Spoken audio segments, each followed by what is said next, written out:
কথা বলছিলাম সুনামগঞ্জ দিরেই বাজারের কথা। দিরেই বাজারের এই চামটি নদীর কথা, যেখানে ময়লা আবর্জনার ফেলে রাখা হচ্ছে, ফলে পরিবেশ দূষিত হচ্ছে, রোগ জীবাণু ছড়িয়ে পড়ার আশঙ্কা রয়েছে। আর যে জায়গাটিতে দাঁড়িয়ে রয়েছে সেটা হচ্ছে দিরেই মধ্যবাজার ব্রিজ সংলগ্ন এলাকা। এটা হচ্ছে চামটি নদী। আর এই চামটি নদীতে ময়লা আবর্জনা ফেলে রাখার ফলেই পরিবেশটা দূষিত হচ্ছে। আর এই বিষয়টা আপনাদের সামনে আমরা তুলে ধরেছি, ভিডিও ধারণ করার চেষ্টা করছি। কর্তৃপক্ষর অবশ্যই নজরে রাখবেন, যেখানে এই ময়লা আবর্জনার ফলে আসলে পরিবেশ দূষণ হচ্ছে কিনা।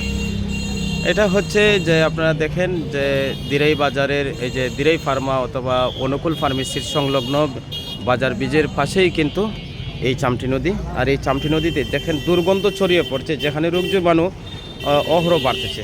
মানুষ যেখানে স্বস্তি মিলেছে দিরেই বাজারটা পরিষ্কার পরিচ্ছন্নতা হওয়ার জন্য, সেখানেই রয়েছে চামটি নদীতে এই ময়লা আবর্জনা ফেলে রাখার স্তূপের নিদর্শন।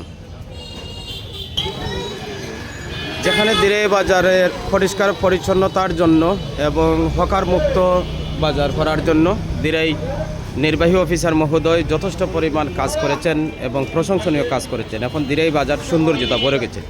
শুধুমাত্র এই চামটি নদীর ময়লা আবর্জনা পরিষ্কার করলেই দিরেই এর সৌন্দর্যতা আরও বাড়িয়ে তুলবে বলে বিশ্বাস করি। যুক্ত ছিলাম খবর দৈনিক থেকে মোহাম্মদ গোলাম জিলানী।